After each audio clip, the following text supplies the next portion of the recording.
pense que d'abord, cette loi Pacte, elle est importante parce que peut-être que d'autres ne seront pas d'accord, mais à mon avis, elle amène des modifications qui sont essentielles, je dirais, post-68, en d'autres termes.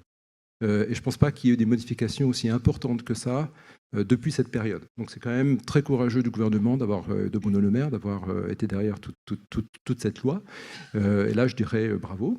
Maintenant, il y a des changements qui risquent d'être profonds, et je sais qu'au jour d'aujourd'hui, il y a des divisions déjà qui se forment au sein de certains groupes ou de certaines entités sur cette vision du monde. Celle qui, à mon avis, la plus importante, c'est l'analyse de l'activité inventive, c'est l'examen quand on fond des demandes de brevets auprès de l'INPI. Moi, je suis du côté de ceux qui pensent qu'il est bon qu'il y ait une analyse de l'activité inventive des brevets français à l'INPI. Alors, je sais que j'ai des détracteurs, et je sais qu'il va y avoir des discussions un peu âpres dans les semaines et les mois à venir sur ce sujet. Pourquoi ? Parce que je pense que ça pourrait concourir à un brevet fort. Quand on regarde un peu les statistiques, aujourd'hui, il se dépose 16 500 demandes de brevets en France, à peu près à l'INPI. Il s'en dépose 70 000 en brevets nationaux à l'Office allemand des brevets.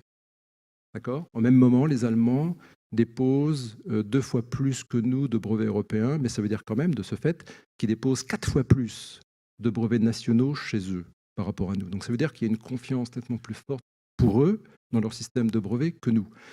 Et en fait, le brevet allemand, comme on le sait, il est examiné au fond, il fait l'objet d'une opposition, et tout ça n'est pas gratuit, et tout ça est assez cher. Mais toujours est-il qu'ils ont confiance dans leur système. Et je pense que c'est un élément pour ramener la confiance et pour faire de sorte que le brevet français, en d'autres termes, retrouve de sa superbe.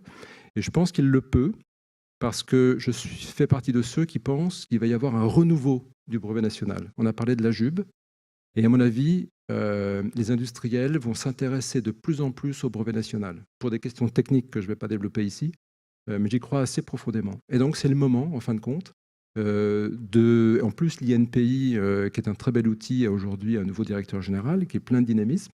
Et je sais que l'équipe de l'INPI est pleine de dynamisme. Donc c'est le moment, en fin de compte, de prendre un virage qui va être un peu sec. Ça risque de tanguer un peu, mais je pense que ça vaut la peine. Donc, analyse de l'activité inventive, c'est l'élément essentiel. Après, il y a l'opposition, il y a le certificat d'utilité. Mais en fait, ce sont des éléments plutôt mineurs.